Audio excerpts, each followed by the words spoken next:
OVNI, un acronyme plein de mystères. Certains y croient dur comme fer, pour d'autres, il ne s'agit que de science-fiction. Moi, je n'avais pas d'avis tranché.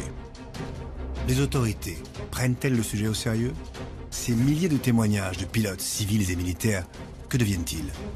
Dans les plus hautes sphères de l'État, les ovnis sont l'objet d'une omerta totale.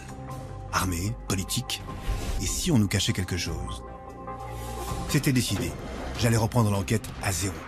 J'allais chercher moi-même les réponses aux questions que je me posais. Mon premier contact?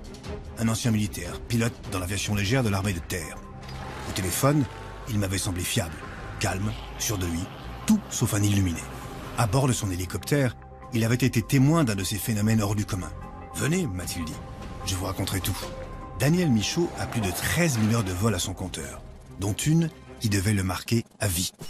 Je me souviens, c'était en 1973, en juin. J'étais jeune pilote dans l'aviation légère de l'armée de terre, la LAT. Nous étions basés à Rennes, au 3e GHL, à Rennes-Saint-Jacques.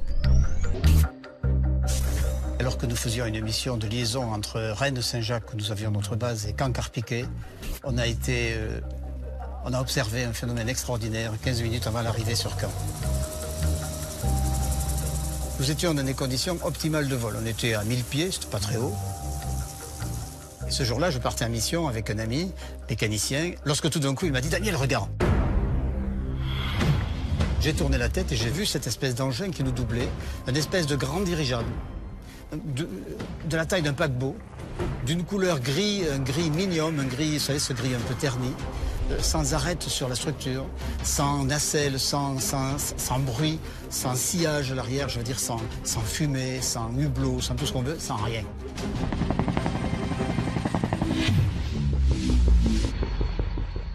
Moi, je dis à mon mécanicien, je dis, écoute, ce truc-là, c'est pas normal, quoi. C'est pas un dirigeable, ça va beaucoup trop vite pour être un dirigeable. Ce n'est pas un avion, parce que ça ne ressemble pas à un avion. Une fois au sol, on en parle évidemment. Il y a confirmation des contrôleurs qui disent on l'a vu passer au scope radar avec une vitesse estimée entre 8 000 et 12 000 km/h. 12 000 km/h. Aujourd'hui, 40 ans plus tard, aucun aéronef construit de main d'homme n'est capable d'atteindre de telles vitesses.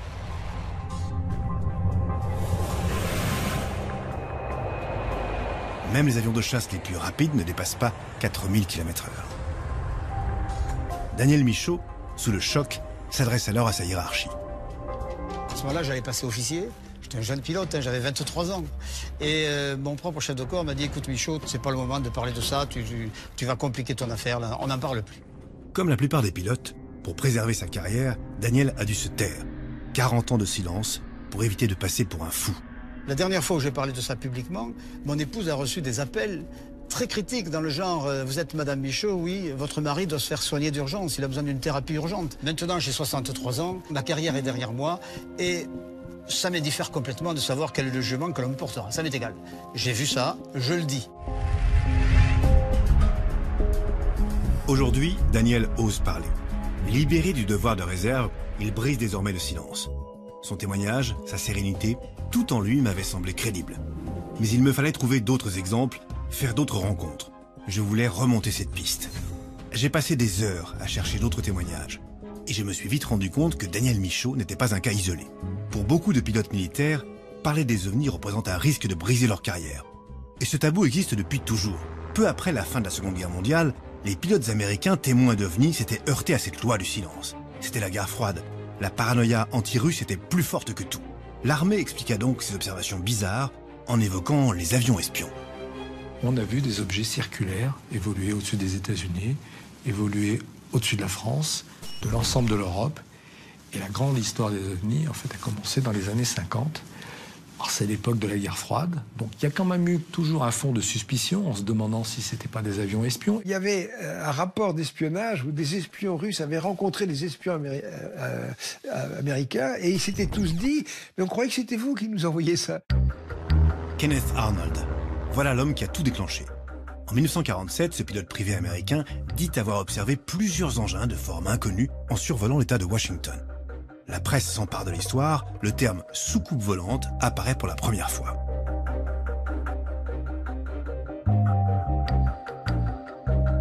Et surtout, très vite, l'hypothèse des avions espions tombe à l'eau.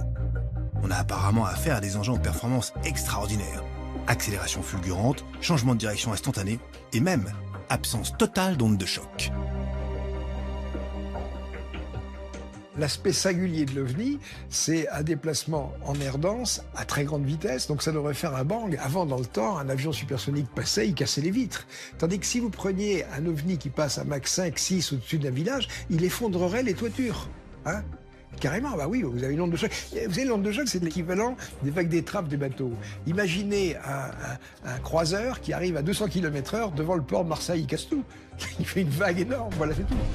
Aucune onde de choc. Exactement ce que m'avait dit Daniel Michaud. Imaginez un engin comme ça aurait dû casser toutes les vitres partout. Peut-on en déduire, pour autant, qu'il s'agit d'une technologie autre qu'humaine?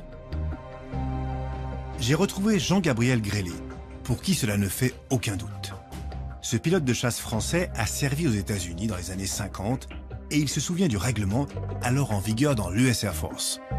Un document qui, d'après lui, prouve que l'armée prend le phénomène très au sérieux et nous cache quelque chose. Ce papier, c'est la réglementation que nous devions suivre à chaque fois que nous voyions quelque chose de non identifié ou de bizarre. Quelque chose qui ne nous semblait pas pouvoir être reconnu comme un avion humain. En gros, tout ce qui a été disque, par exemple, il est bien évident que ça ne pouvait pas être un avion humain. Objet volant non identifié a trait à tout type d'objet en vol, airborne, qui, par ses performances, ses caractéristiques aérodynamiques ou des détails de forme inusuels ne se conforment à aucun type d'avion ou de missile connu à notre époque. Alors ce document, pour moi, représente la preuve absolue, et c'était le cas pour mes camarades aussi, la preuve absolue que nous pouvions être confrontés à des engins qui n'étaient pas de construction humaine. Là, il marquait un point. Pourquoi l'armée aurait-elle perdu du temps à dicter un manuel sur des choses qui n'existent pas? Au fil de mes recherches, je découvrais cette contradiction.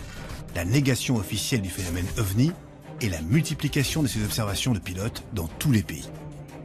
Depuis 1947, plus de 3500 pilotes avaient quand même osé témoigner, et ce sur tous les continents. Parmi ces histoires, une en particulier m'accrocha tout de suite.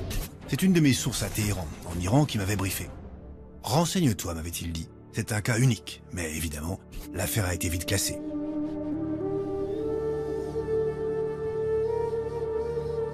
Nous sommes en 1976, à Téhéran. Un pilote de chasse de l'armée iranienne, chargé de la défense de l'espace aérien, s'apprête à vivre une course-poursuite extraordinaire. À Téhéran, c'est un pilote iranien à qui on signale, à partir d'une observation faite au sol, observation visu, observation radar, un énorme objet, grand comme un Boeing 707, qui passe au-dessus d'un aéroport. Le pilote de chasse s'est approché. Arrivé à une certaine distance, progressivement, toute son électronique est tombée en panne. Et ce que ce pilote iranien a vu relève de l'incroyable. En 2007, il le raconte publiquement pour la première fois lors d'une conférence au Club national de la presse à Washington. Mon nom est Parviz Jafari et je suis un ancien général de l'armée de l'air iranienne. Et ce témoignage détaillé, dépassionné, est un vrai choc pour les auditeurs. Je me suis approché de l'objet. D'intenses lumières rouges, vertes, oranges et bleues clignotaient. La lumière était si brillante que je ne pouvais pas voir la structure de cet engin. La fréquence de ces flashs était extrêmement rapide, un peu comme une lumière stroboscopique. À ce moment-là se produit quelque chose d'assez étonnant. L'objet fait une sorte de demi-tour et passe derrière l'avion. Et c'est l'objet volant non identifié qui poursuit l'avion. Et ça dure comme ça pendant quelques minutes. Et au bout de quelques minutes, cet objet accélère, finira par dépasser l'avion. Et la scène s'arrête là, l'avion se pose. Et puis le pilote dira qu'il n'a rien compris. J'ai fait mon rapport au quartier général et le lieutenant-colonel Alan Moyle, un Américain, a pris des notes de ce débriefing. Mais après cette séance, je n'ai jamais pu le retrouver pour lui en parler. On n'a jamais pu expliquer ça, même les plus rationalistes, les plus sceptiques ont tenté de casser cette histoire, on n'y est pas arrivé. Stupéfiant. Un objet vu par des dizaines de militaires. Un pilote à qui on ordonne de prendre en chasse l'objet et qui se fait poursuivre par ce même objet. Et même des échos radars à l'appui. Pourtant, aucune trace, rien. Aucun rapport officiel, aucune enquête. L'affaire semble avoir été enterrée. Les militaires savent forcément quelque chose, mais apparemment, nous n'avons pas à le savoir. Le secret défense, l'aviation civile, elle, n'y est pas astreinte. Un contact, séquelle de mon ancienne vie, m'envoya un mail très court. Voix Éric Ganachaud. Cet ancien pilote instructeur à la prestigieuse EPAG, l'école qui formait les cadets d'Air France, avait lui aussi envie de parler. Le 9 décembre 2002, au-dessus de l'aéroport Calais-Dunkerque, 2 de ses élèves et lui ont été témoins d'un de ces phénomènes étranges. Ça s'est passé il y a à peu près 11 ans, à quelques jours près. Je décollais de Calais sur un TB20 avec 2 élèves. Donc un élève au manche, là où je suis, et j'étais place droite, et l'élève derrière. Je dois dire qu'il faisait parfaitement beau. C'était un ciel d'hiver mais clair.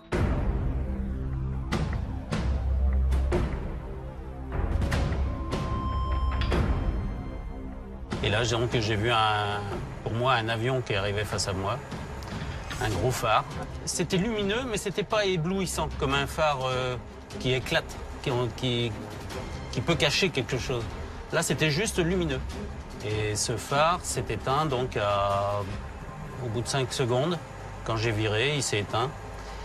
Et là, j'ai vu une boule grise qui partait vers le nord très rapidement, du côté de Gravelines, de la centrale nucléaire. La tour m'a confirmé qu'il n'y avait personne en vol. Or, j'avais un phare devant nous et on était 3 à le voir. 15 ans dans l'armée de l'air, 30 ans dans l'aviation civile, Ganachaud sait de quoi il parle. Et pour lui, il n'y a aucun doute possible. Ce qu'il a vu n'était ni un reflet, ni un avion. Quand je l'ai vu, moi, c'était statique. Quand ça s'est éteint, je l'ai vu diminuer très rapidement, partir à toute vitesse en sens opposé. On envoie des reflets sur des pare-brises, sur une carlingue métallique. Ça n'a rien à voir. Rien à voir. Ça fait une lumière diffuse, un éclat de lumière, c'est diffus. Là, c'était bien compact, bien cerné. C'était bien dessiné. N'étant plus militaire, Éric Ganachaud s'était senti le droit de témoigner. Peut-être même le devoir. La gendarmerie est venue prendre nos dépositions à tous les 3. On a vu quelque chose, mais on ne sait pas quoi.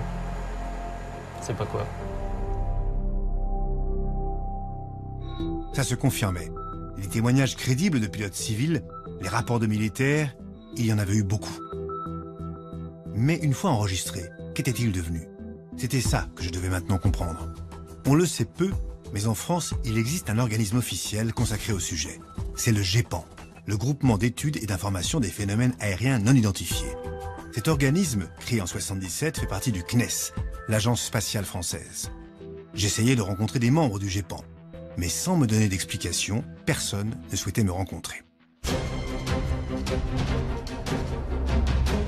Mais je ne lâche pas si facilement. J'ai appris que le GEPAN était encadré par un comité de pilotage, chargé de superviser son travail. Et là, en citant quelques noms, j'arrivais cette fois à décrocher un entretien avec le directeur de ce comité.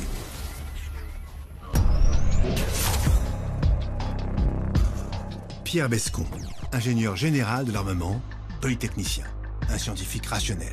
Allait-il répondre à toutes mes questions? Le GEPAN était pionnier en la matière. Le GEPAN, je pense, a été le premier organisme officiel, réellement officiel, à être créé. Depuis, 27 autres pays ont eux aussi prouvé qu'ils s'intéressaient à la question.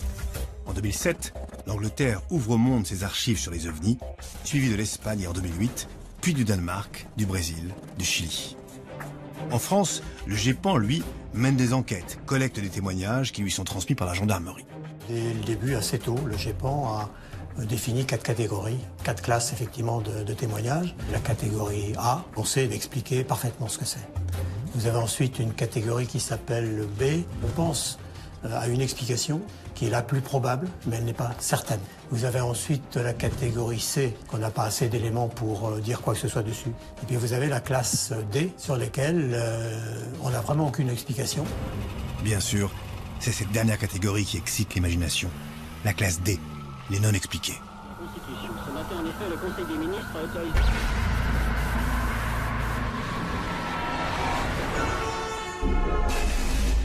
En France, il y avait donc bien des traces, des preuves même, de la réalité de ces phénomènes. Depuis son existence, il y a eu à peu près 7000 témoignages recueillis donc, au GEPAN. Et les cas non expliqués, c'est de l'ordre de 20 à 22%, je crois, ce qui paraît beaucoup. Mais dans la réalité, les cas vraiment intéressants qui sont inexpliqués, c'est plutôt de l'ordre de 4%. Au total, c'est quand même près d'une cinquantaine de cas, totalement inexpliqués et bien réels. Il y a un chiffre, effectivement, de cas qui existent, bien entendu. Et c'est bien là qu'apparaît toute la problématique. Qu'est-ce que ça peut bien être?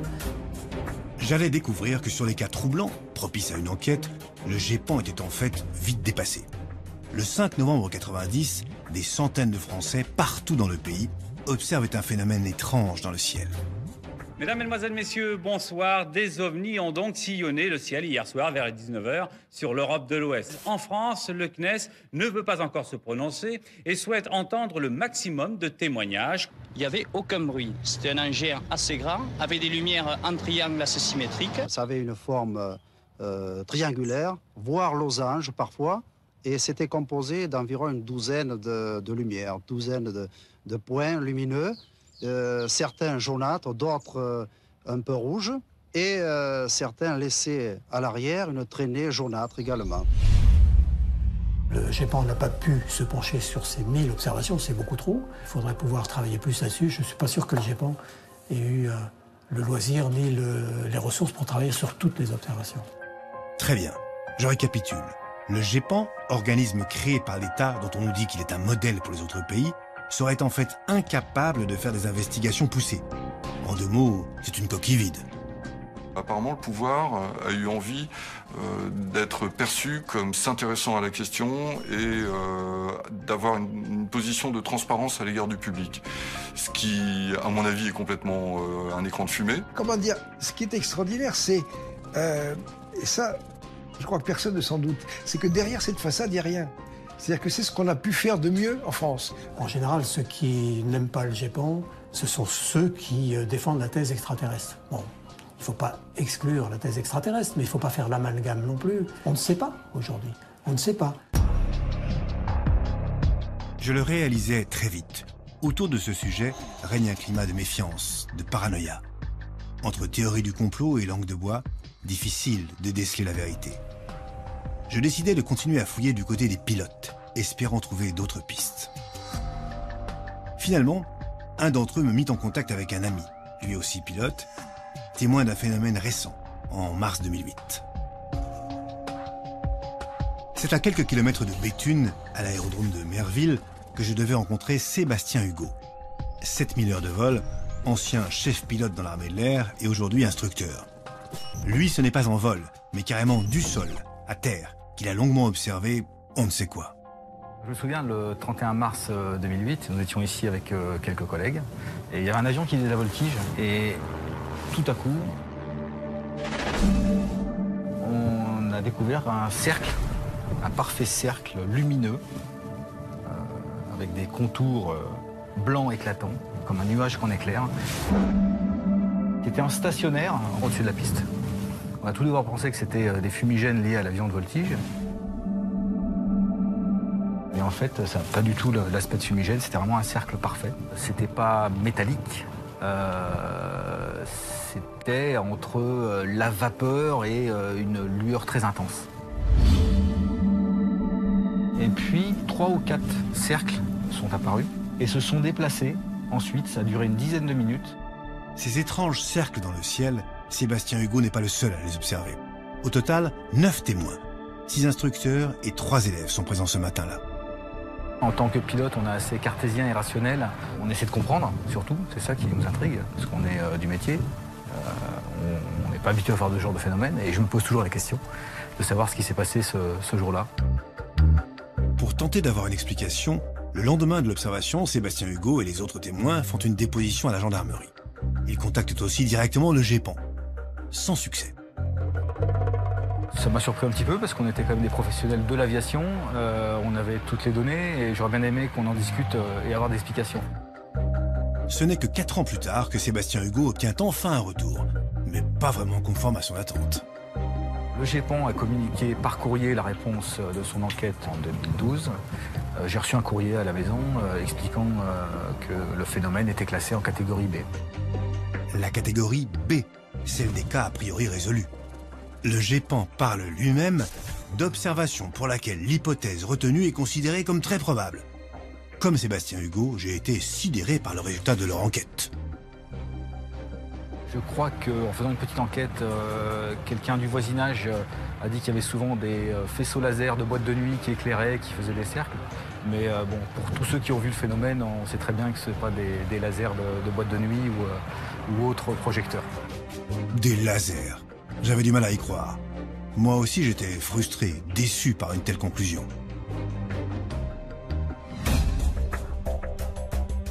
J'avais eu beau rencontrer des pilotes, interroger des voix officielles, je me rendais compte que je tournais en rond. Alors, j'allais frapper plus haut. Ma prochaine cible, les plus hautes sphères de l'armée, là où on côtoie les politiques.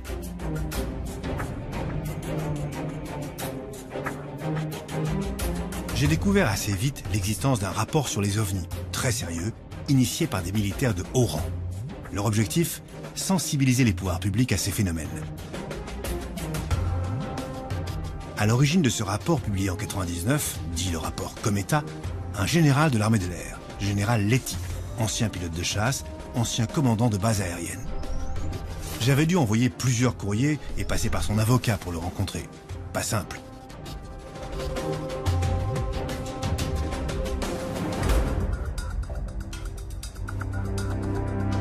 Aujourd'hui, le général Letty est à la retraite et il a finalement accepté de me parler du rapport Cometa, un rapport explosif rédigé par l'élite militaire.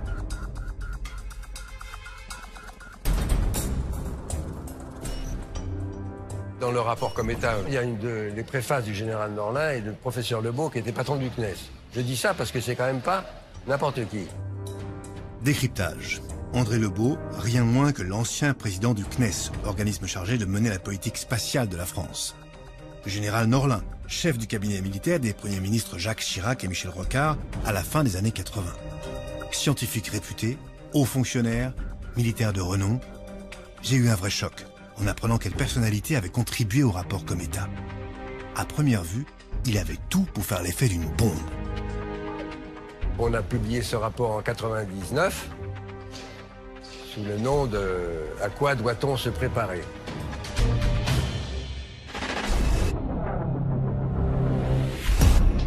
Nous avons là une occasion unique de connaître enfin le phénomène OVNI. Il y a des phénomènes lumineux qui traversent le ciel. D'accord d'étudier le phénomène et estime que c'est suffisamment sérieux. Il ne faut pas laisser tomber. Ça impose qu'on prenne des mesures. Exactement, il faut savoir ce que c'est. À quoi doit-on se préparer? Voilà un bon titre. Ce rapport affirme une certitude. Il y a bel et bien des phénomènes ovnis très sérieux. Pendant 4 ans, ces spécialistes émérites, dans l'antichambre du pouvoir politique, ont travaillé en analysant chaque observation recueillie sur toute la planète. Au total, 90 pages, des dizaines de cas, tous plus incroyables les uns que les autres.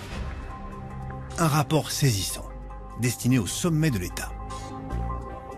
Initialement, on devait l'adresser au président de la République, pour secouer un peu les branches, et au Premier ministre.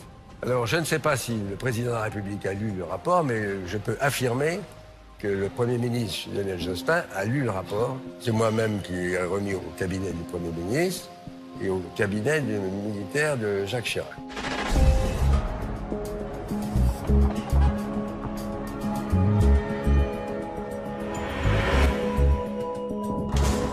Pourtant, aucun de ces hommes politiques ne fera de commentaires. Rien. Pas un mot, pas une réaction. Comme le général Letty, je m'interrogeais. Le rapport était-il considéré comme trop absurde ou trop dérangeant? Nous, notre rapport ne dit pas que les extraterrestres existent, on dit que c'est l'hypothèse qui colle le mieux avec ce qu'on observe. Eh bien, rien que ça choque certaines personnes qui trouvent que c'est complètement farfelu. Le seul à parler de ce rapport, ce sera le magazine VSD.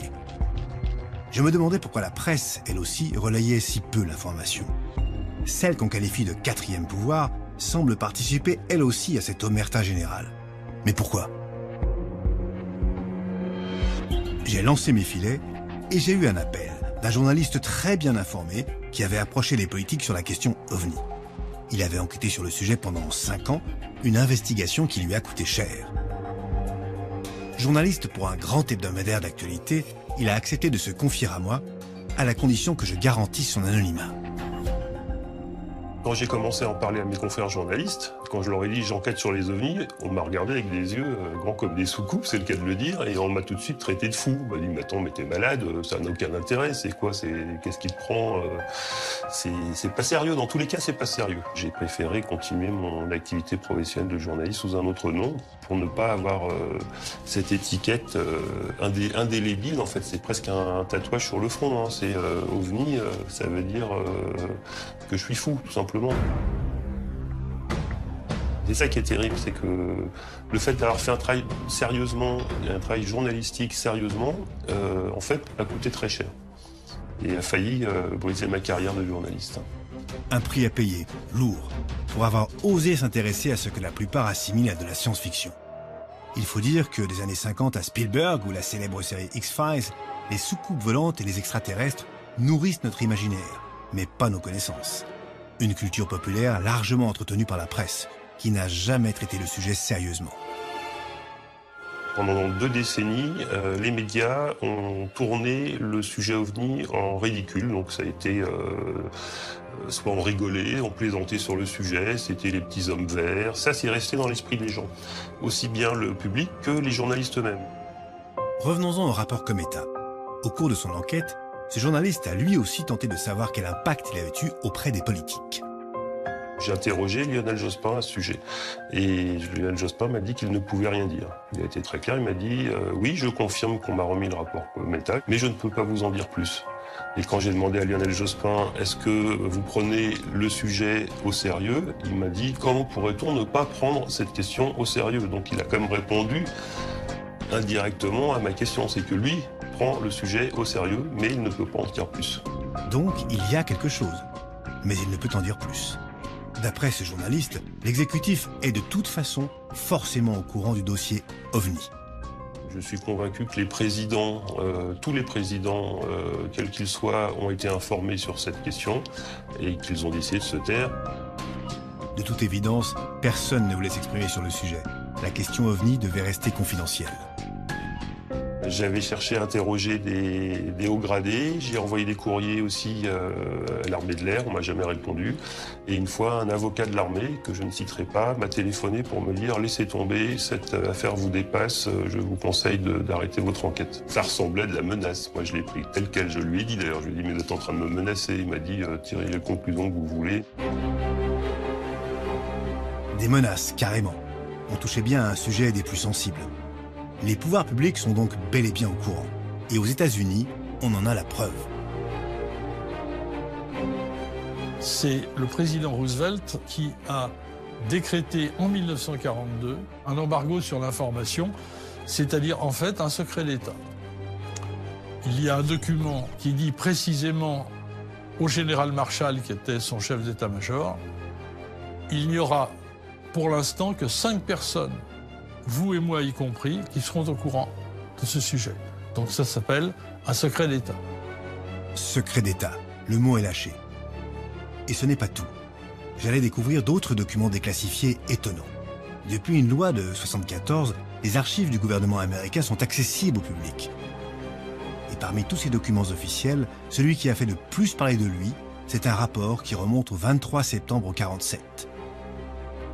Il émane du général Twining, à l'époque directeur des services techniques de l'Air Force et surtout futur chef d'état-major des armées. Et dans ce rapport de 1947, on affirme déjà l'existence des ovnis. Le rapport du général Twining, il commence très fort. Le phénomène est quelque chose de réel, il n'est ni fictif, ni résultat d'une vision.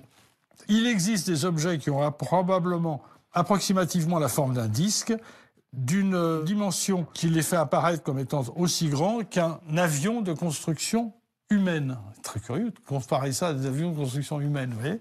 Et puis le titre, c'est bien clair, hein, Opinion de l'Air Materiel Command concernant les disques volants.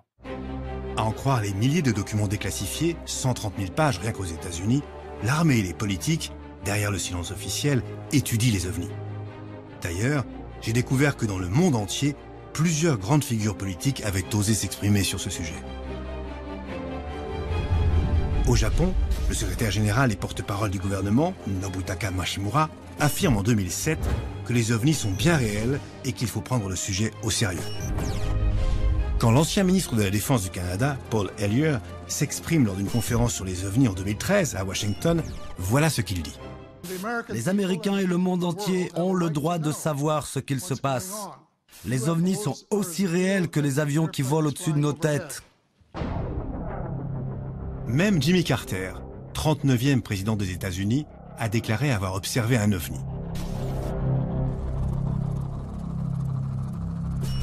C'était en 1969, un an avant de devenir gouverneur de Géorgie. Alors qu'il s'apprête à faire un discours dans la petite ville de Leary, comme une vingtaine d'autres personnes, il voit un étrange objet lumineux passer au-dessus de sa tête.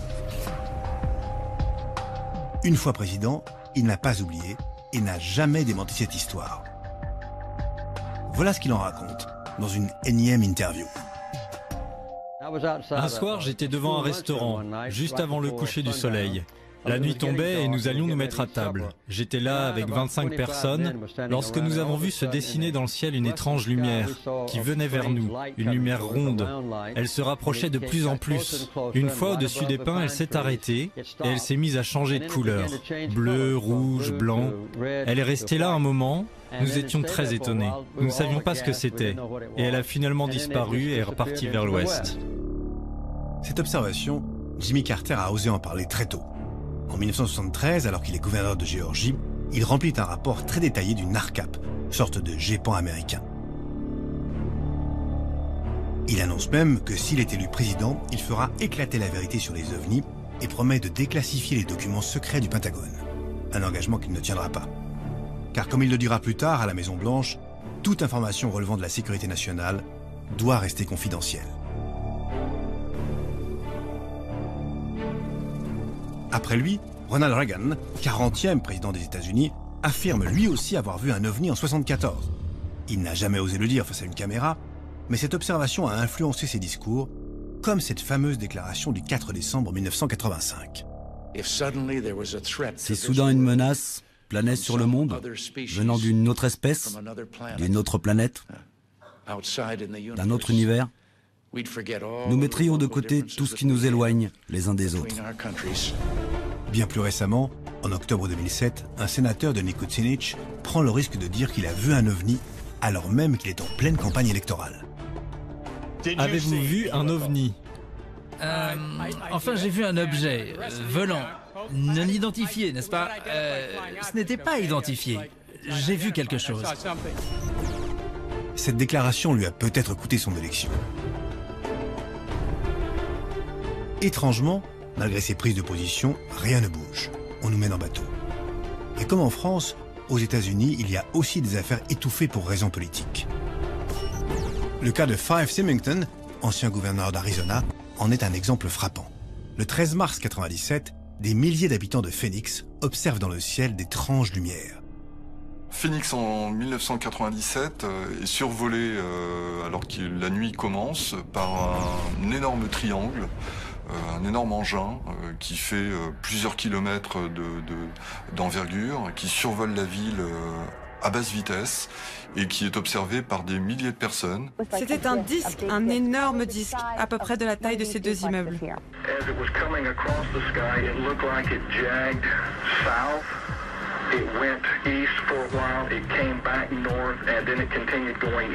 Les autorités sont complètement débordées par les appels. La police reçoit des centaines d'appels. Ça fait sauter tous les standards. C'est la panique, un petit peu, un début de panique. Et dans l'urgence, le gouverneur-maire d'Arizona, maire de Phoenix, tient une conférence de presse. Une conférence de presse destinée à rassurer la population. À cette occasion, le gouverneur choisit la dérision. Il déguise son chef de cabinet en extraterrestre, histoire de faire rigoler les journalistes et de tourner en dérision le phénomène. C'est juste pour que vous ne preniez pas tout ça trop au sérieux.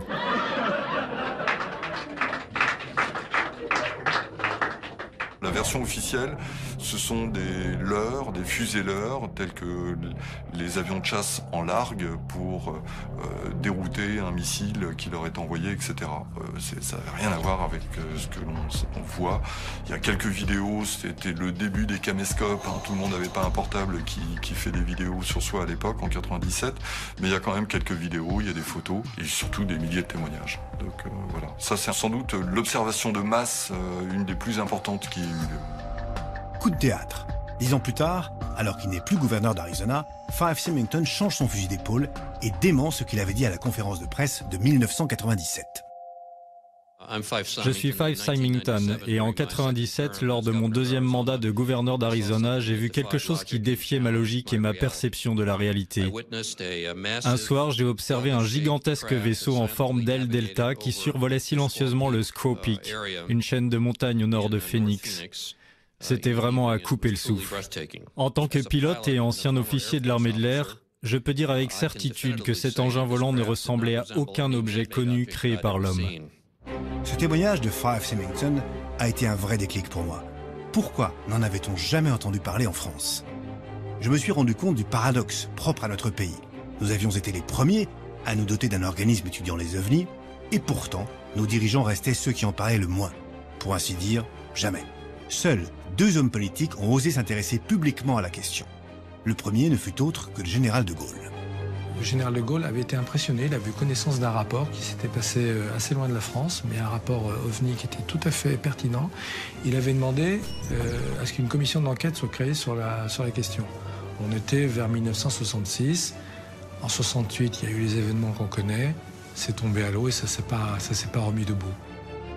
6 ans plus tard, c'est Robert Galet, alors ministre des Armées et futur ministre de la Défense, qui se prononce sur la question OVNI. Le 21 février 1974, suite à une vague d'observations en France, il s'exprime sur France Inter.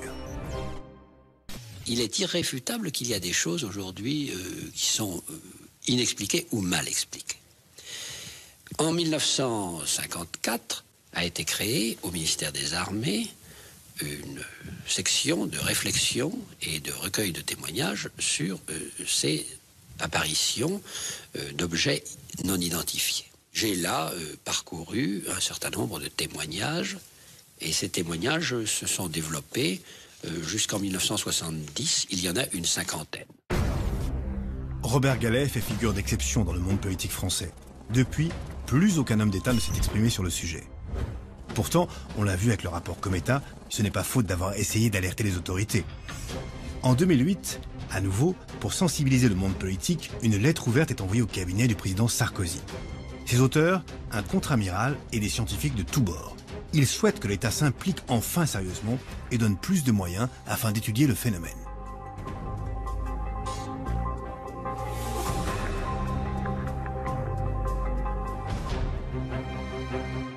Claude Lavatte, ancien ingénieur en aéronautique, est l'un des signataires de cette lettre ouverte. C'est un ancien d'Aéroports de Paris, 35 ans de carrière au sein d'une entreprise dont il était le représentant sur tous les continents. Inventeur du Loxiasol, un système de détection des avions sur les aéroports, utilisé notamment en France et au Japon, ce spécialiste des radars était en quelque sorte le garant du savoir-faire et de la technicité Aéroports de Paris. Là encore, tout sauf un farfelu. Depuis qu'il est à la retraite, cet ingénieur se bat pour faire réagir les politiques sur le sujet OVNI. Voilà la réponse qu'il a reçue. Le président de la République m'a confié le soin de répondre au courrier que vous lui avez adressé le 14 avril 2008. Je puis vous assurer qu'il a pris connaissance avec attention des réflexions dont vous avez bien voulu faire part au chef de l'État. J'ai aussitôt communiqué vos remarques au ministre de l'Enseignement supérieur et de la Recherche, plus particulièrement compétent, pour les examiner et vous faire connaître la suite susceptible d'y être réservée. Et alors, quelques temps après, on reçoit un courrier, le 16 juin 2008. Le Premier ministre a bien reçu votre courrier, ainsi que la copie de la lettre ouverte que vous avez adressée, Monsieur le Président de la République, sur le phénomène ovnien. Après en avoir pris connaissance, Monsieur François Fillon, donc Premier ministre à l'époque, m'a chargé de transmettre votre correspondance à Madame Valérie Pécresse, nommément citée, ministre de l'Enseignement supérieur et de la Recherche, dont les services vous répondront directement. Ça, c'est important, directement, parce que j'attends toujours les réponses. Mais encore une fois, la tentative de faire réagir les officiels est un échec. Pour Claude Lavatte, pas question de baisser les bras. Puisque les politiques font l'autruche, ils se tournent vers l'Académie des sciences. espérant trouver un soutien de la science institutionnelle. Je me suis dit, les plus sincères là-dedans et peut-être les plus susceptibles de faire quelque chose, ce sont les scientifiques. J'ai pondu une lettre à destination de M. Philippe Taquet, président de l'Académie des sciences, dans laquelle je donnais un tas de raisons pour lesquelles la science institutionnelle devrait s'intéresser aux problèmes OVNI. Décidément, le monde scientifique ne semble pas plus enclin que les politiques à s'exprimer.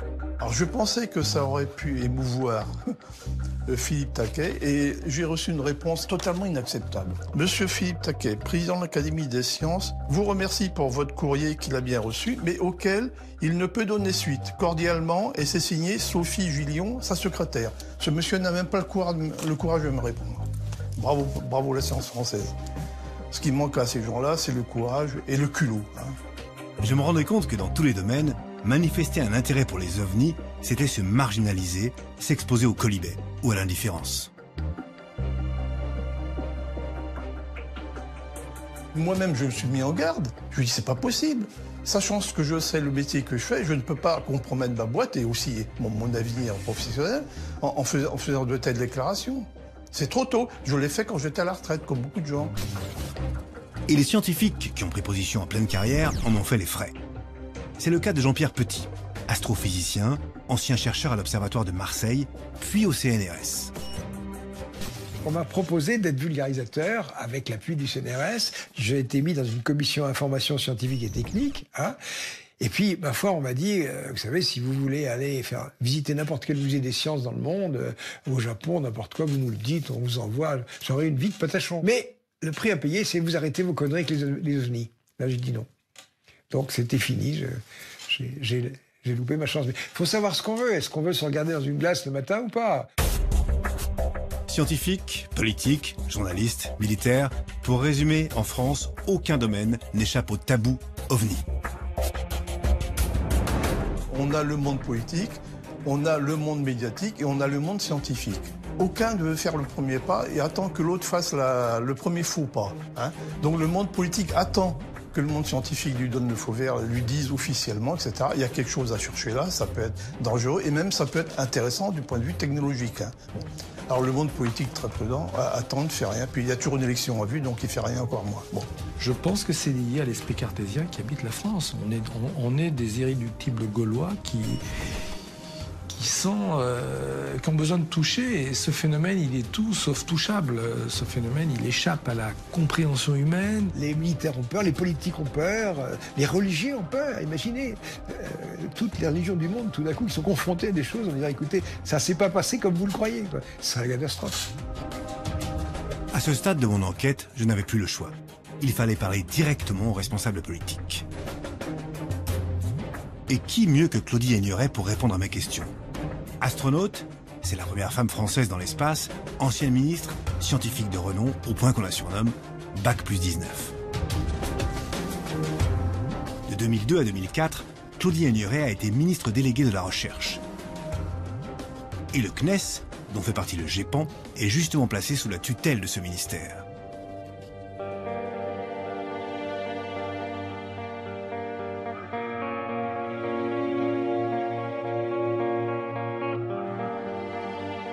Claudie Aigneret devait forcément avoir eu des échos du travail du GEPAN. Surtout que pendant ces 2 années au ministère, cet organisme a enquêté sur plus de 30 cas, dont 5 qui n'ont jamais pu être expliqués. À l'époque où j'étais au ministère de la Recherche, non, il n'y a pas eu de retour sur ces rapports. Ces activités-là, elles ne sont pas classées prioritairement dans les enjeux du spatial. Ça commençait mal. J'étais assez pessimiste sur le déroulement de cet entretien. En écartant la politique, je tentais une autre approche. Claudie Aigneret est allée 2 fois dans l'espace, en 1996 et en 2001. Au total, 26 jours passés en apesanteur. Alors, peut-être avait-elle été témoin de quelque chose. C'était pas un sujet qui me posait question quand j'ai préparé la mission, quand j'ai réalisé la mission. Par contre, c'est une question qu'on nous pose au retour des missions. Et en général, je réponds que je n'ai pas vu quoi que ce soit auquel je ne m'attendais pas. Décidément, j'étais mal parti pour obtenir des révélations. Pourtant, je repensais à tous ces témoignages que j'avais trouvés. En 1965, sur la mission Gemini 4, les astronomes James McDivitt et Edward White observent un objet volant non identifié à plusieurs reprises. La même année, sur la mission Gemini 7, 2 astronautes observent eux aussi un ovni durant leur 2e tour de la planète. En 66, sur la mission Gemini 10, même chose. 69, Apollo 11. 73, mission Skylab. De l'astronaute Gordon Cooper à Neil Armstrong, le premier homme à avoir marché sur la Lune, la liste était immense. Alors que pouvait bien penser Claudie Aigneret de ces observations?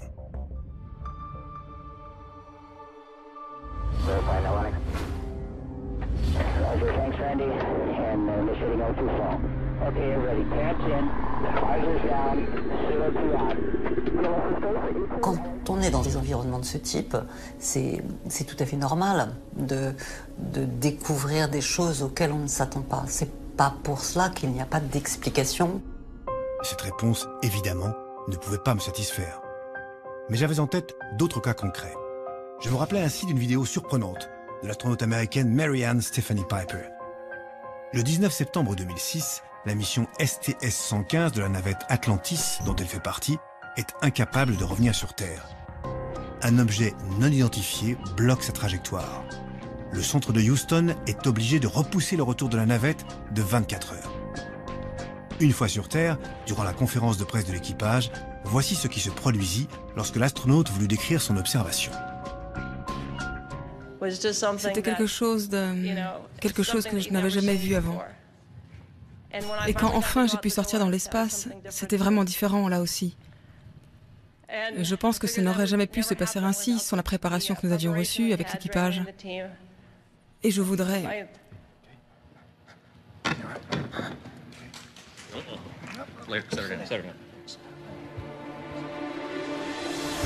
Une astronaute qui s'évanouit en essayant de raconter son observation d'OVNI.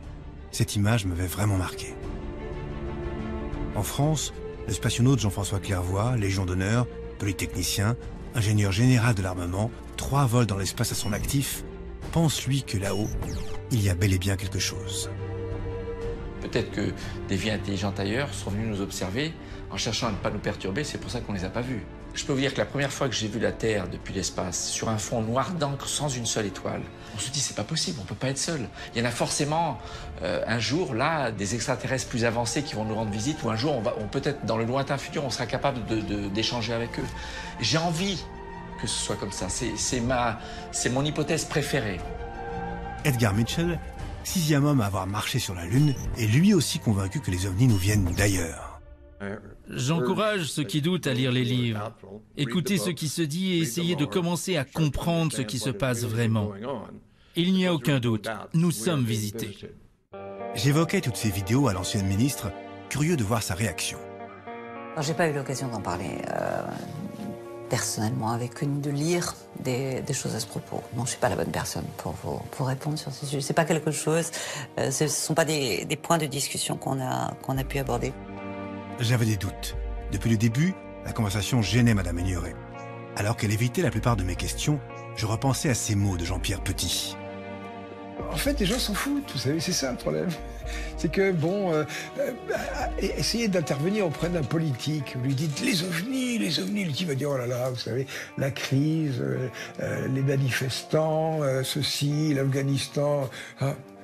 Le ministre de la Défense, lui, est intéressé par les opérations militaires d'Afghanistan. Vous parlez des ovnis, il s'en fout. C'est un problème qui a été rangé au niveau du folklore. Juste avant de partir, je tentais une dernière question. Pourquoi tout ce malaise, ces non-dits? Il peut y avoir des formes de secret défense et qu'on peut comprendre. Ça peut expliquer une partie du cas. On ne nous dit rien parce qu'il y a quelque chose à cacher. Oui, on ne nous dit rien parce qu'il y a quelque chose à cacher. Il y a quelque chose à cacher. Quelque chose à cacher. Cette phrase allait renforcer tous mes doutes.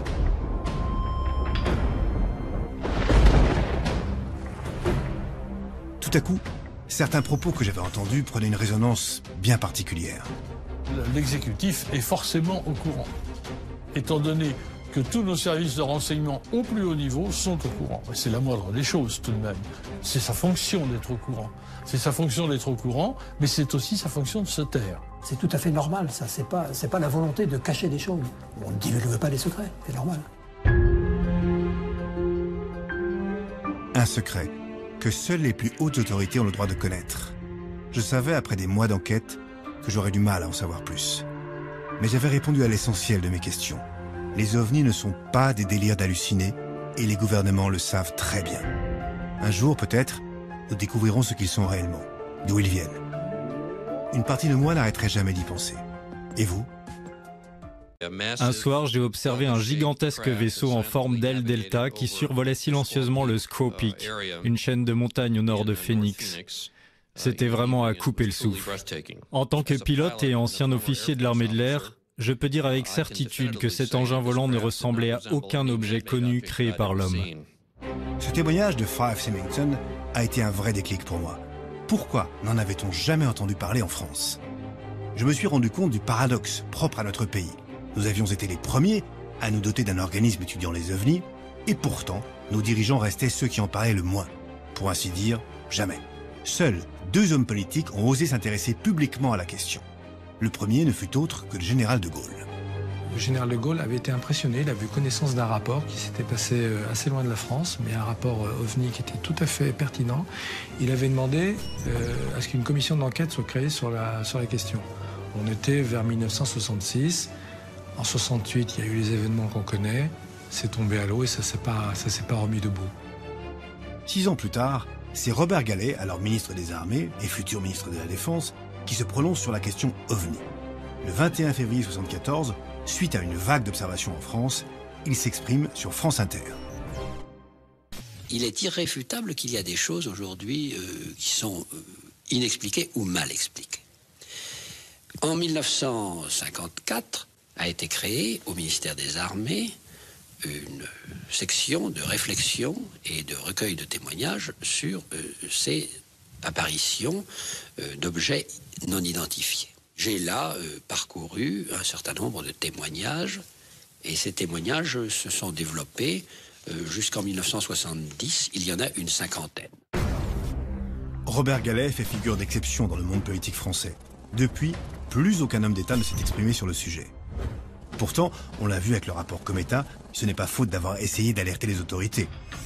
En 2008, à nouveau, pour sensibiliser le monde politique, une lettre ouverte est envoyée au cabinet du président Sarkozy. Ses auteurs, un contre-amiral et des scientifiques de tous bords. Ils souhaitent que l'État s'implique enfin sérieusement et donne plus de moyens afin d'étudier le phénomène.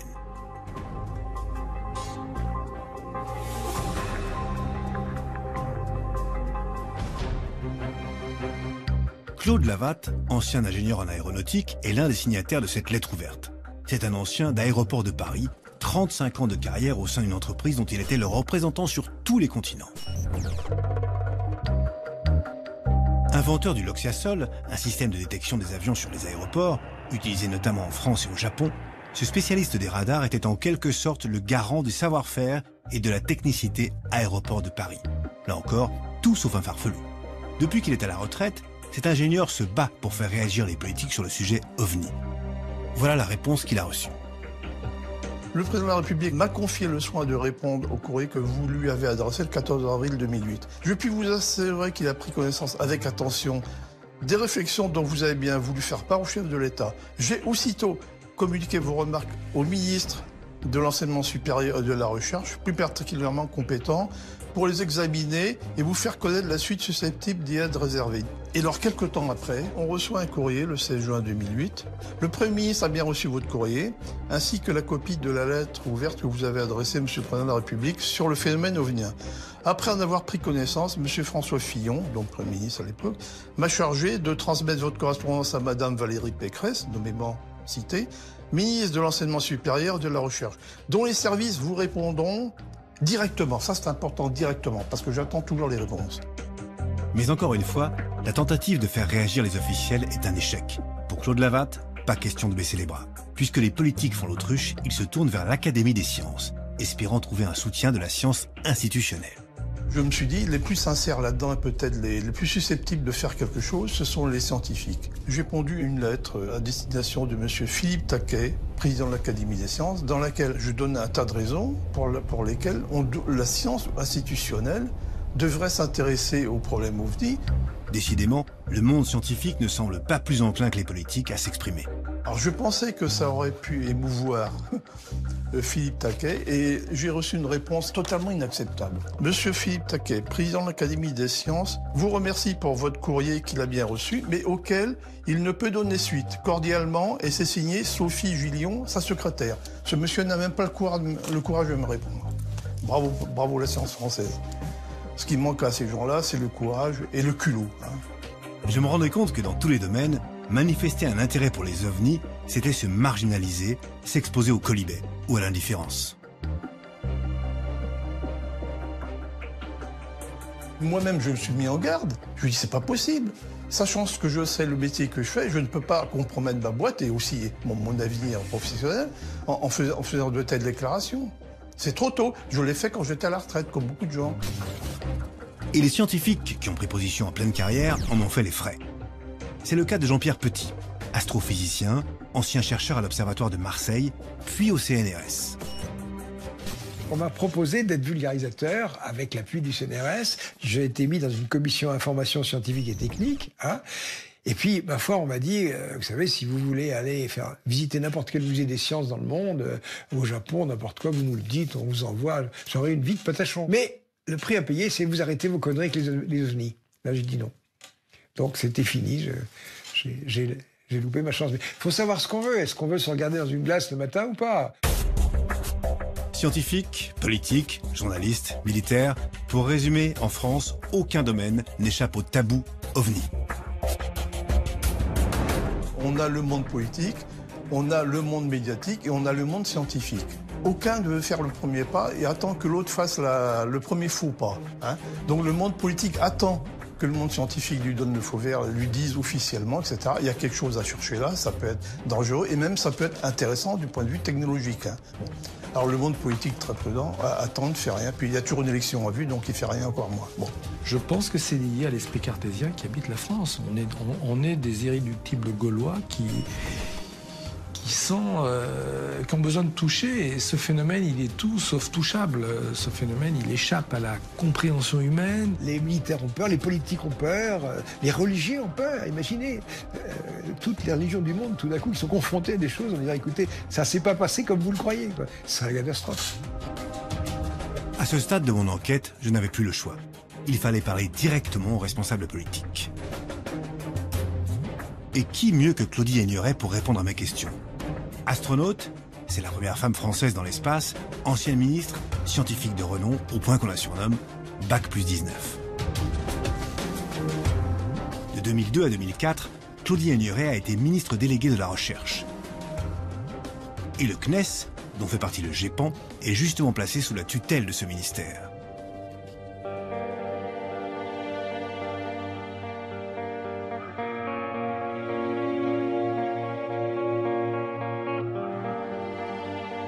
Claudie Aigneret devait forcément avoir eu des échos du travail du GEPAN.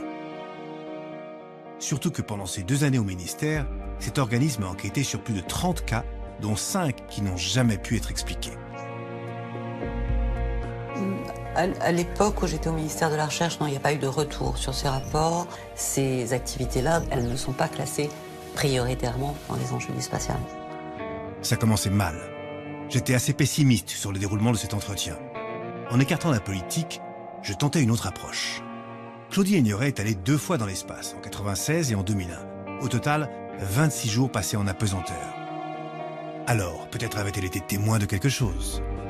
C'était pas un sujet qui me posait question quand j'ai préparé la mission, quand j'ai réalisé la mission. Par contre, c'est une question qu'on nous pose au retour des missions. Et en général, je réponds que je n'ai pas vu quoi que ce soit auquel je ne m'attendais pas. Décidément, j'étais mal parti. Je décidai de continuer à fouiller du côté des pilotes, espérant trouver d'autres pistes. Finalement, un d'entre eux me mit en contact avec un ami, lui aussi pilote, témoin d'un phénomène récent, en mars 2008. C'est à quelques kilomètres de Béthune, à l'aérodrome de Merville, que je devais rencontrer Sébastien Hugo. 7000 heures de vol, ancien chef pilote dans l'armée de l'air et aujourd'hui instructeur. Lui, ce n'est pas en vol, mais carrément du sol, à terre, qu'il a longuement observé on ne sait quoi.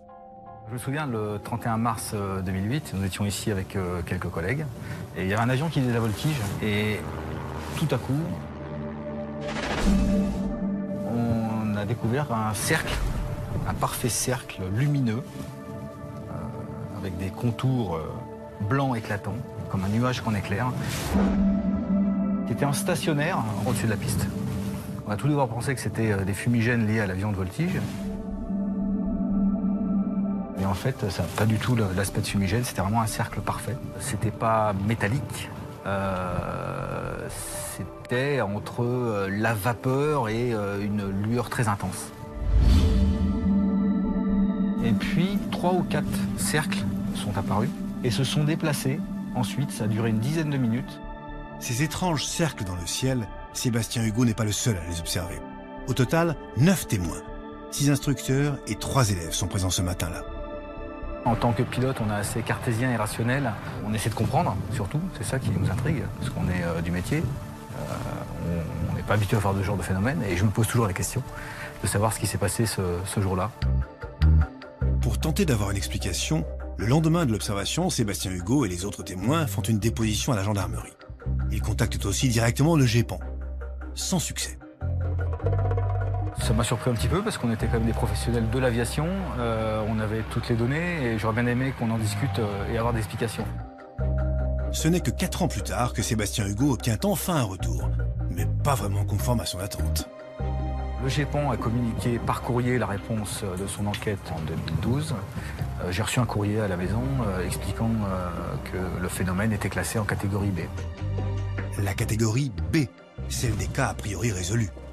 Le GEPAN parle lui-même d'observation pour laquelle l'hypothèse retenue est considérée comme très probable. Comme Sébastien Hugo, j'ai été sidéré par le résultat de leur enquête. Je crois qu'en faisant une petite enquête, quelqu'un du voisinage a dit qu'il y avait souvent des faisceaux laser de boîtes de nuit qui éclairaient, qui faisaient des cercles. Mais bon, pour tous ceux qui ont vu le phénomène, on sait très bien que ce n'est pas des lasers de boîtes de nuit ou autres projecteurs. Des lasers. J'avais du mal à y croire. Moi aussi, j'étais frustré, déçu par une telle conclusion.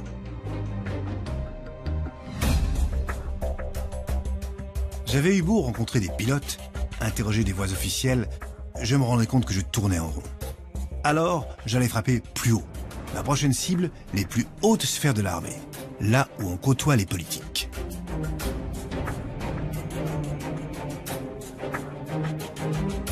J'ai découvert assez vite l'existence d'un rapport sur les ovnis, très sérieux, initié par des militaires de haut rang. Leur objectif, sensibiliser les pouvoirs publics à ces phénomènes.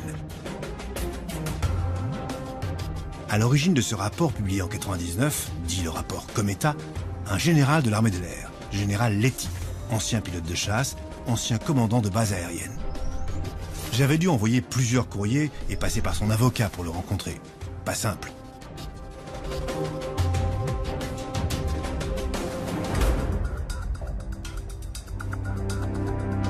Aujourd'hui, le général Letty est à la retraite et il a finalement accepté de me parler du rapport Cometa, un rapport explosif rédigé par l'élite militaire.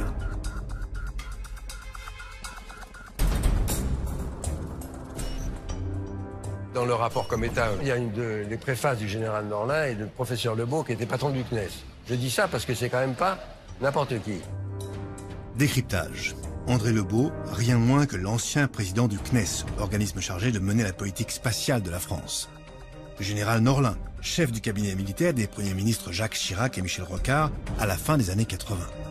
Scientifique réputé, haut fonctionnaire, militaire de renom, j'ai eu un vrai choc en apprenant quelle personnalité avait contribué au rapport Cometa. À première vue, il avait tout pour faire l'effet d'une bombe. On a publié ce rapport en 99 sous le nom de « À quoi doit-on se préparer ?»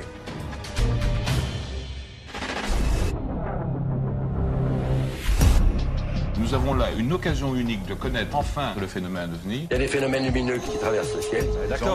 D'accord d'étudier le phénomène et estime que c'est suffisamment sérieux. Il ne faut pas laisser tomber. Ça impose qu'on prenne des mesures. Exactement, il faut savoir ce que c'est.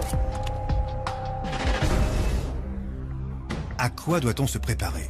Voilà un bon titre. Ce rapport affirme une certitude. Il y a bel et bien des phénomènes ovnis très sérieux. Pendant 4 ans, ces spécialistes émérites, dans l'antichambre du pouvoir politique, ont travaillé en analysant chaque observation recueillie sur toute la planète. Au total, 90 pages, Des dizaines de cas, tous plus incroyables les uns que les autres. Un rapport saisissant, destiné au sommet de l'État. Initialement, on devait l'adresser au président de la République, pour secouer un peu les branches, et au Premier ministre. Alors, je ne sais pas si le président de la République a lu le rapport, mais je peux affirmer que le Premier ministre, Lionel Jospin, a lu le rapport. C'est moi-même qui ai remis au cabinet du Premier ministre et au cabinet du militaire de Jacques Chirac.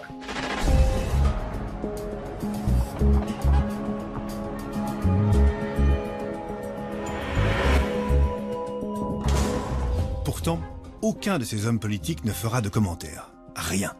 Pas un mot, pas une réaction. Comme le général Letty, je m'interrogeais. Le rapport était-il considéré comme trop absurde ou trop dérangeant? Nous, notre rapport ne dit pas que les extraterrestres existent, on dit que c'est l'hypothèse qui colle le mieux avec ce qu'on observe. Eh bien, rien que ça choque certaines personnes qui trouvent que c'est complètement farfelu. Le seul à parler de ce rapport, ce sera le magazine VSD. Je me demandais pourquoi la presse, elle aussi, relayait si peu l'information. Celle qu'on qualifie de quatrième pouvoir semble participer elle aussi à cette omerta générale. Mais pourquoi? J'ai lancé mes filets et j'ai eu un appel d'un journaliste très bien informé qui avait approché les politiques sur la question OVNI. Il avait enquêté sur le sujet pendant 5 ans, une investigation qui lui a coûté cher. Journaliste pour un grand hebdomadaire d'actualité, il a accepté de se confier à moi, à la condition que je garantisse son anonymat. Quand j'ai commencé à en parler à mes confrères journalistes, quand je leur ai dit j'enquête sur les ovnis, on m'a regardé avec des yeux grands comme des soucoupes, c'est le cas de le dire, et on m'a tout de suite traité de fou. On m'a dit mais attends, mais t'es malade, ça n'a aucun intérêt, c'est quoi, qu'est-ce qui te prend, c'est pas sérieux, dans tous les cas c'est pas sérieux. J'ai préféré continuer mon activité professionnelle de journaliste sous un autre nom pour ne pas avoir cette étiquette indélébile. En fait, c'est presque un tatouage sur le front, hein. C'est ovni, ça veut dire que je suis fou, tout simplement. C'est ça qui est terrible, c'est que le fait d'avoir fait un travail sérieusement, un travail journalistique sérieusement, en fait, a coûté très cher. Et a failli briser ma carrière de journaliste. Un prix à payer, lourd, pour avoir osé s'intéresser à ce que la plupart assimilent à de la science-fiction. Il faut dire que des années 50 à Spielberg ou la célèbre série X-Files, les soucoupes volantes et les extraterrestres nourrissent notre imaginaire, mais pas nos connaissances. Une culture populaire largement entretenue par la presse, qui n'a jamais traité le sujet sérieusement. Pendant 2 décennies, les médias ont tourné le sujet OVNI en ridicule. Donc ça a été, soit on rigolait, on plaisantait sur le sujet, c'était les petits hommes verts. Ça, c'est resté dans l'esprit des gens, aussi bien le public que les journalistes eux-mêmes. Revenons-en au rapport Cometa. Au cours de son enquête, ce journaliste a lui aussi tenté de savoir quel impact il avait eu auprès des politiques. J'ai interrogé Lionel Jospin à ce sujet. Et Lionel Jospin m'a dit qu'il ne pouvait rien dire. Il a été très clair, il m'a dit oui, je confirme qu'on m'a remis le rapport Cometa, mais je ne peux pas vous en dire plus. Et quand j'ai demandé à Lionel Jospin, est-ce que vous prenez le sujet au sérieux, il m'a dit comment pourrait-on ne pas prendre cette question au sérieux? Donc il a quand même répondu indirectement à ma question, c'est que lui prend le sujet au sérieux, mais il ne peut pas en dire plus. Donc il y a quelque chose, mais il ne peut en dire plus. D'après ce journaliste, l'exécutif est de toute façon forcément au courant du dossier OVNI.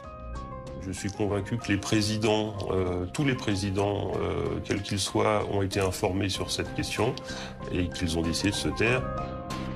De toute évidence, personne ne voulait s'exprimer sur le sujet. La question OVNI devait rester confidentielle. J'avais cherché à interroger des hauts gradés, j'ai envoyé des courriers aussi à l'armée de l'air, on m'a jamais répondu. Et une fois, un avocat de l'armée, que je ne citerai pas, m'a téléphoné pour me dire « Laissez tomber, cette affaire vous dépasse, je vous conseille d'arrêter votre enquête ». Ça ressemblait à de la menace, moi je l'ai pris tel quel, je lui ai dit d'ailleurs, je lui ai dit « Mais vous êtes en train de me menacer », il m'a dit « Tirez les conclusions que vous voulez ». Des menaces, carrément. On touchait bien à un sujet des plus sensibles. Les pouvoirs publics sont donc bel et bien au courant. Et aux États-Unis, on en a la preuve. C'est le président Roosevelt qui a décrété en 1942 un embargo sur l'information, c'est-à-dire en fait un secret d'État. Il y a un document qui dit précisément au général Marshall, qui était son chef d'état-major, il n'y aura pour l'instant que 5 personnes, vous et moi y compris, qui seront au courant de ce sujet. Donc ça s'appelle un secret d'État. Secret d'État, le mot est lâché. Et ce n'est pas tout. J'allais découvrir d'autres documents déclassifiés étonnants. Depuis une loi de 1974, les archives du gouvernement américain sont accessibles au public. Et parmi tous ces documents officiels, celui qui a fait le plus parler de lui, c'est un rapport qui remonte au 23 septembre 1947. Il émane du général Twining, à l'époque directeur des services techniques de l'Air Force et surtout futur chef d'état-major des armées. Et dans ce rapport de 1947, on affirme déjà l'existence des ovnis. Le rapport du général Twining, il commence très fort. Le phénomène est quelque chose de réel, il n'est ni fictif, ni résultat d'une vision. Il existe des objets qui ont probablement, approximativement la forme d'un disque, d'une dimension qui les fait apparaître comme étant aussi grand qu'un avion de construction humaine. Très curieux de comparer ça à des avions de construction humaine, vous voyez. Et puis le titre, c'est bien clair, hein, Opinion de l'Air Materiel Command concernant les disques volants.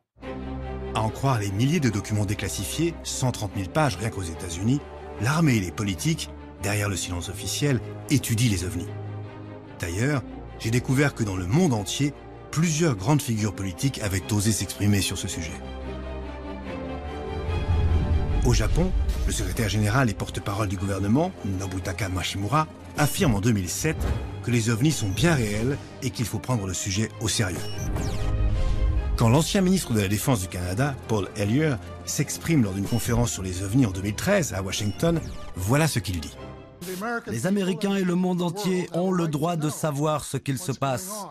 Les ovnis sont aussi réels que les avions qui volent au-dessus de nos têtes. Même Jimmy Carter, 39e président des États-Unis, a déclaré avoir observé un ovni.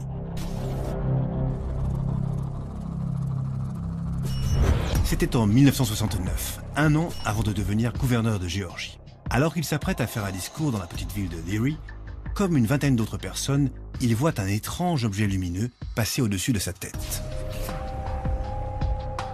Une fois président, il n'a pas oublié et n'a jamais démenti cette histoire.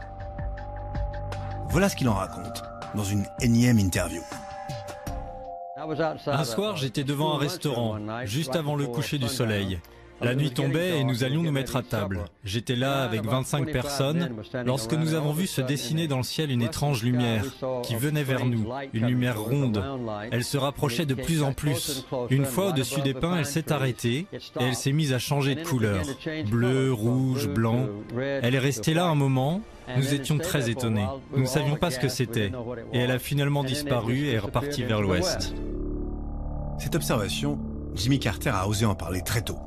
En 1973, alors qu'il est gouverneur de Géorgie, il remplit un rapport très détaillé du NARCAP, sorte de GEPAN américain. Il annonce même que s'il est élu président, il fera éclater la vérité sur les ovnis et promet de déclassifier les documents secrets du Pentagone. Un engagement qu'il ne tiendra pas. Car comme il le dira plus tard à la Maison-Blanche, toute information relevant de la sécurité nationale doit rester confidentielle. Après lui, Ronald Reagan, 40e président des États-Unis, affirme lui aussi avoir vu un ovni en 1974. Il n'a jamais osé le dire face à une caméra, mais cette observation a influencé ses discours, comme cette fameuse déclaration du 4 décembre 1985.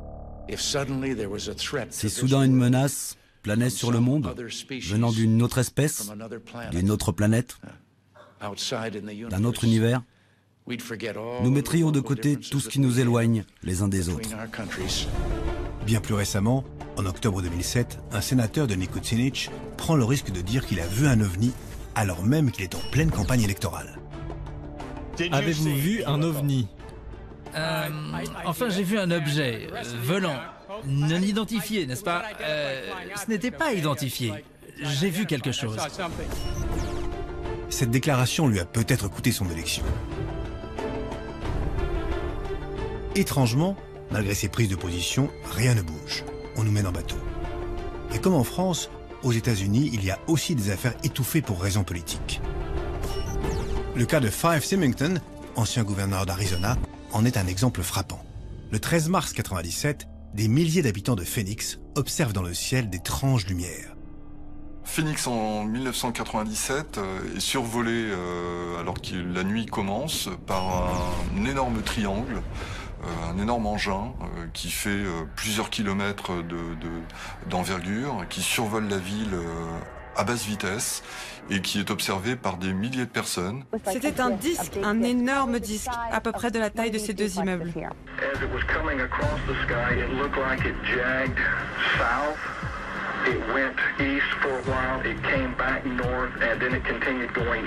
Les autorités sont complètement débordées par les appels. La police reçoit des centaines d'appels. Ça fait sauter tous les standards. C'est la panique, un petit peu, un début de panique. Et dans l'urgence, le gouverneur-maire d'Arizona, maire de Phoenix, tient une conférence de presse. Une conférence de presse destinée à rassurer la population. À cette occasion, le gouverneur choisit la dérision. Il déguise son chef de cabinet en extraterrestre, histoire de faire rigoler les journalistes et de tourner en dérision le phénomène. C'est juste pour que vous ne preniez pas tout ça trop au sérieux.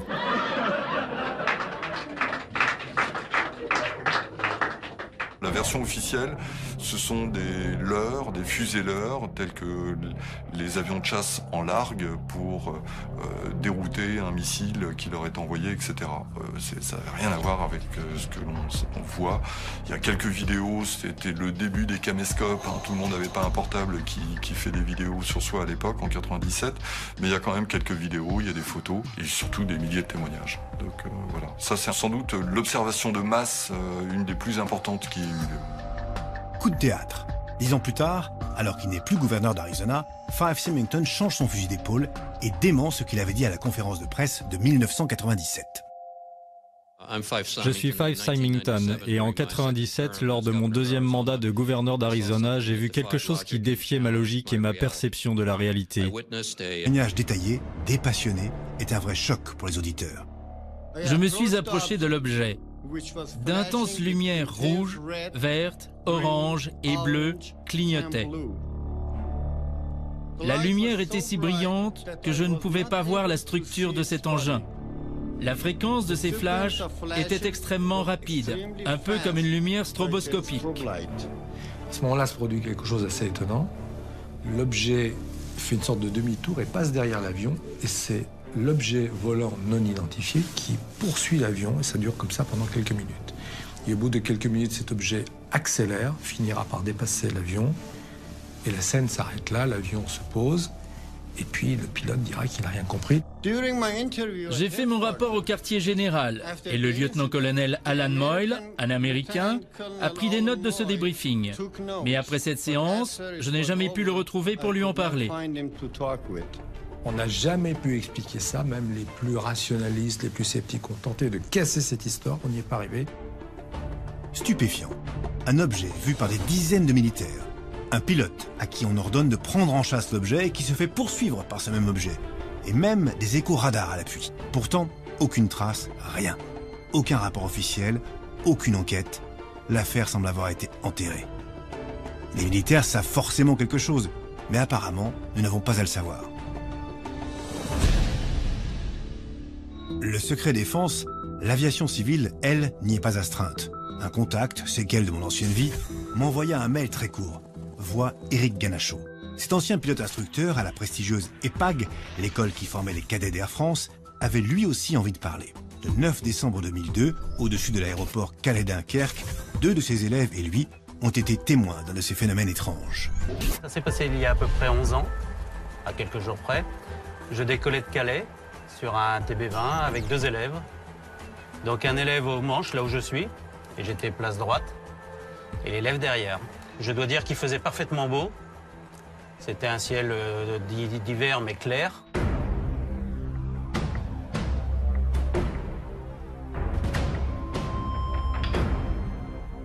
Et là, donc, j'ai vu pour moi un avion qui arrivait face à moi. Un gros phare. C'était lumineux, mais c'était pas éblouissant, comme un phare qui éclate, qui peut cacher quelque chose. Là, c'était juste lumineux. Et ce phare s'est éteint donc au bout de 5 secondes. Quand j'ai viré, il s'est éteint. Et là, j'ai vu une boule grise qui partait vers le nord très rapidement, du côté de Gravelines, de la centrale nucléaire. La tour m'a confirmé qu'il n'y avait personne en vol. Or, j'avais un phare devant nous et on était 3 à le voir.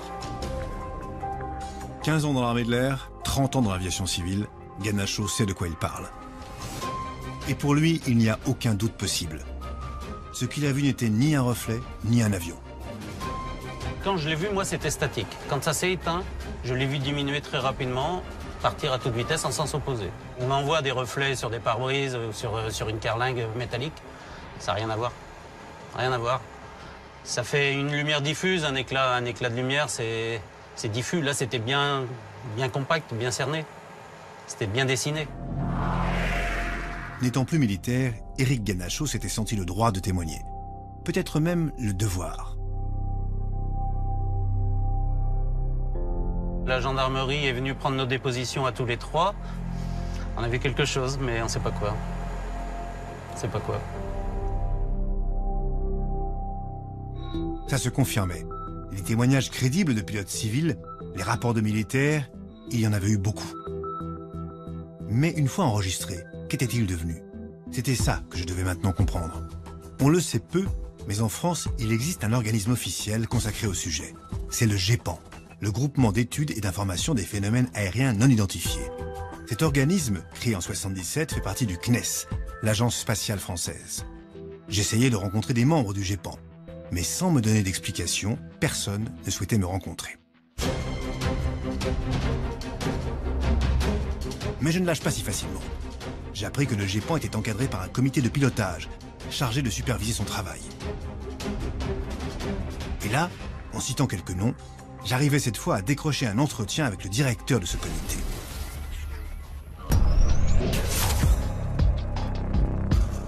Pierre Bescon, ingénieur général de l'armement, polytechnicien, un scientifique rationnel. Allait-il répondre à toutes mes questions? Le GEPAN était pionnier en la matière. Le GEPAN, je pense, a été le premier organisme officiel, réellement officiel, à être créé. Depuis, 27 autres pays ont eux aussi prouvé qu'ils s'intéressaient à la question. En 2007, l'Angleterre ouvre au monde ses archives sur les ovnis, suivi de l'Espagne en 2008, puis du Danemark, du Brésil, du Chili. En France, le GEPAN, lui, mène des enquêtes, collecte des témoignages qui lui sont transmis par la gendarmerie. Dès le début, assez tôt, le GEPAN a défini 4 catégories, 4 classes effectivement de témoignages. La catégorie A, on sait expliquer parfaitement ce que c'est. Vous avez ensuite une catégorie qui s'appelle le B. On pense à une explication qui est la plus probable, mais elle n'est pas certaine. Vous avez ensuite la catégorie C, qu'on n'a pas assez d'éléments pour dire quoi que ce soit dessus. Et puis vous avez la classe D, sur laquelle on n'a vraiment aucune explication. Bien sûr, c'est cette dernière catégorie qui excite l'imagination. La classe D, les non expliqués. Ce matin, en effet, le Conseil des ministres a autorisé...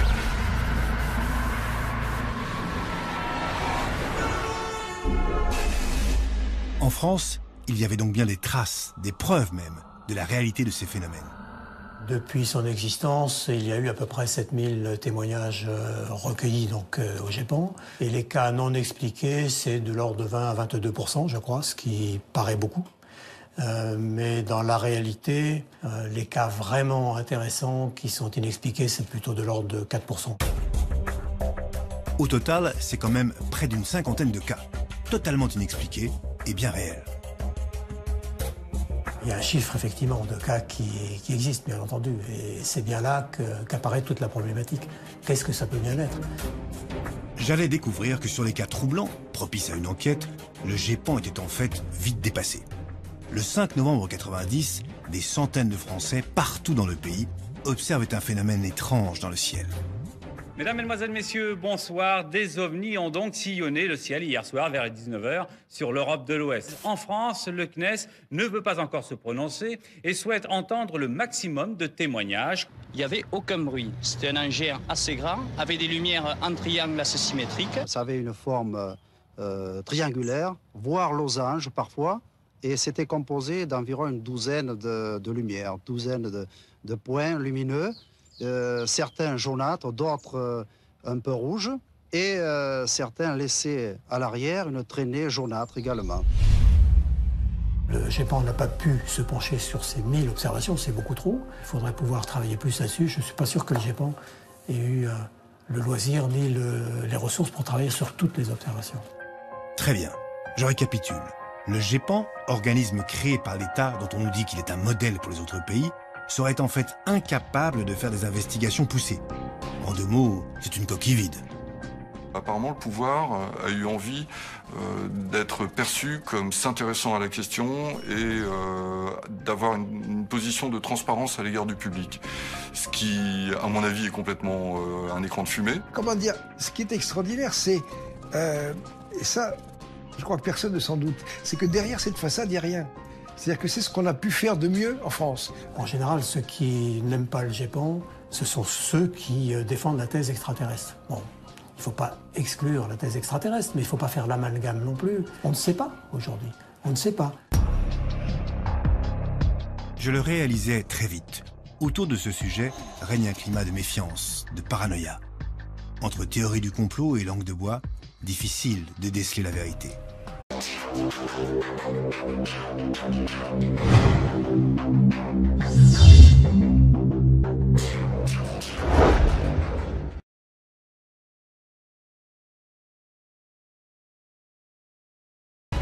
OVNI, un acronyme plein de mystères. Certains y croient dur comme fer, pour d'autres, il ne s'agit que de science-fiction. Moi, je n'avais pas d'avis tranché. Les autorités prennent-elles le sujet au sérieux? Ces milliers de témoignages de pilotes civils et militaires, que deviennent-ils? Dans les plus hautes sphères de l'État, les ovnis sont l'objet d'une omerta totale. Armée, politique, et si on nous cachait quelque chose? C'était décidé. J'allais reprendre l'enquête à zéro. J'allais chercher moi-même les réponses aux questions que je me posais. Mon premier contact? Un ancien militaire, pilote dans l'aviation légère de l'armée de terre. Au téléphone, il m'avait semblé fiable, calme, sûr de lui, tout sauf un illuminé. À bord de son hélicoptère, il avait été témoin d'un de ces phénomènes hors du commun. « Venez, m'a-t-il dit, je vous raconterai tout. » Daniel Michaud a plus de 13 000 heures de vol à son compteur, dont une qui devait le marquer à vie. Je me souviens, c'était en 1973, en juin. J'étais jeune pilote dans l'aviation légère de l'armée de terre, la LAT. Nous étions basés à Rennes, au 3e GHL, à Rennes-Saint-Jacques.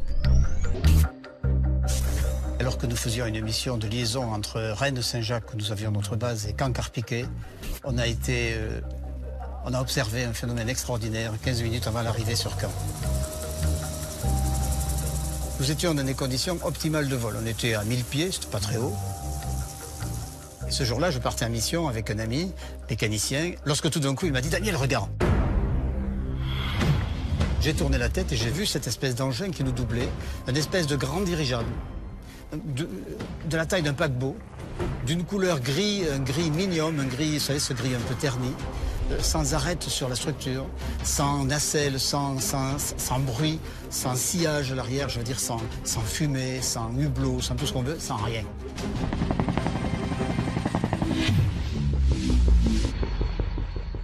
Moi, je dis à mon mécanicien, je dis, écoute, ce truc-là, c'est pas normal, quoi. C'est pas un dirigeable, ça va beaucoup trop vite pour être un dirigeable. Ce n'est pas un avion, parce que ça ne ressemble pas à un avion.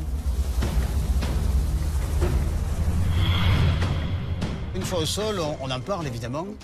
Il y a confirmation des contrôleurs qui disent on l'a vu passer au scope radar avec une vitesse estimée entre 8 000 et 12 000 km/h. 12 000 km/h.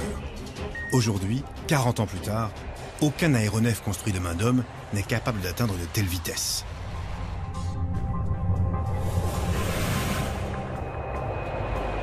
Même les avions de chasse les plus rapides ne dépassent pas 4 000 km/h. Daniel Michaud, sous le choc, s'adresse alors à sa hiérarchie.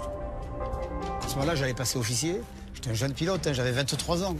Et mon propre chef de corps m'a dit, écoute Michaud, c'est pas le moment de parler de ça, tu vas compliquer ton affaire, là. On n'en parle plus. Comme la plupart des pilotes, pour préserver sa carrière, Daniel a dû se taire. 40 ans de silence pour éviter de passer pour un fou. La dernière fois où j'ai parlé de ça publiquement, mon épouse a reçu des appels très critiques dans le genre « Vous êtes Madame Michaud, oui, votre mari doit se faire soigner d'urgence, il a besoin d'une thérapie urgente. » Maintenant, j'ai 63 ans, ma carrière est derrière moi et ça m'indiffère complètement de savoir quel est le jugement que l'on me portera. Ça m'est égal. J'ai vu ça, je le dis. Aujourd'hui, Daniel ose parler.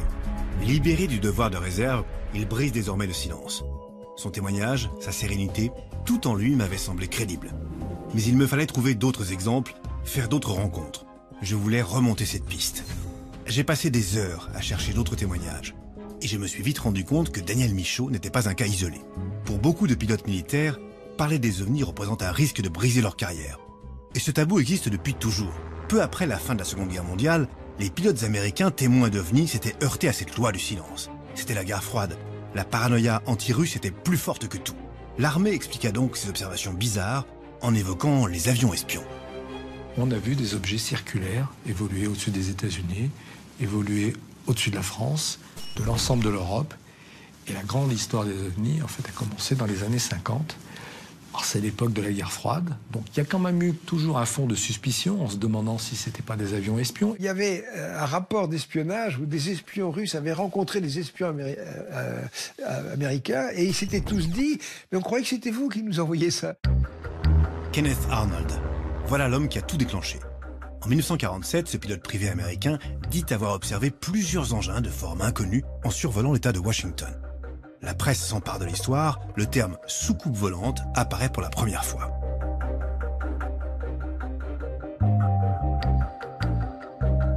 Et surtout, très vite, l'hypothèse des avions espions tombe à l'eau. On a apparemment affaire à des engins aux performances extraordinaires. Accélération fulgurante, changement de direction instantané et même absence totale d'ondes de choc.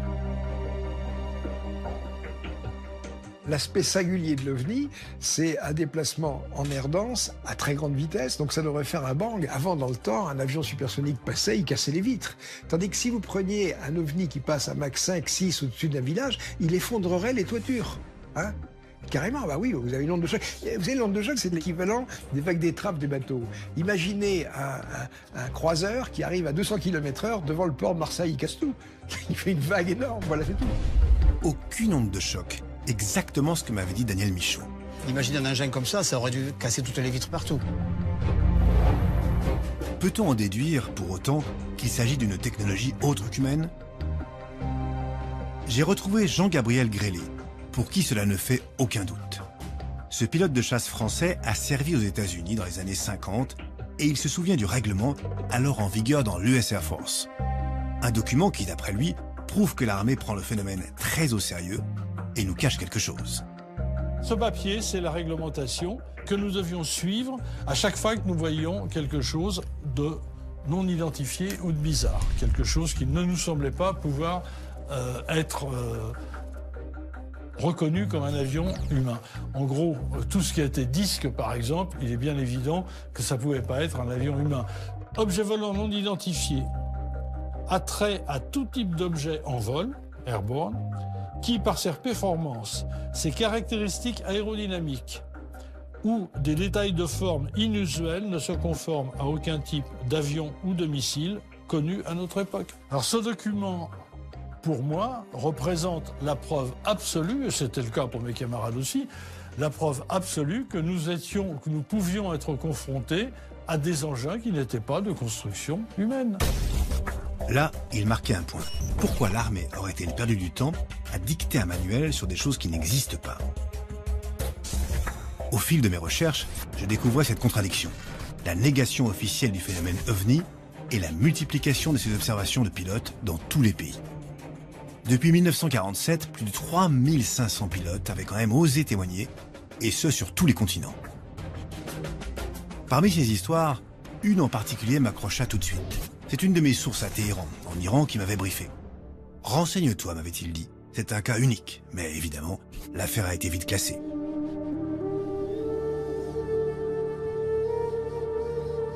Nous sommes en 1976, à Téhéran. Un pilote de chasse de l'armée iranienne, chargé de la défense de l'espace aérien, s'apprête à vivre une course-poursuite extraordinaire. À Téhéran, c'est un pilote iranien à qui on signale, à partir d'une observation faite au sol, observation visu, observation radar, un énorme objet, grand comme un Boeing 707, qui passe au-dessus d'un aéroport. Le pilote de chasse s'est approché. Arrivé à une certaine distance, progressivement, toute son électronique est tombée en panne. Et ce que ce pilote iranien a vu relève de l'incroyable.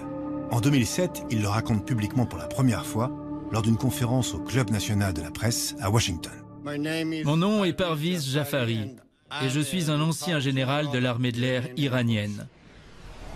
Et ce témoignage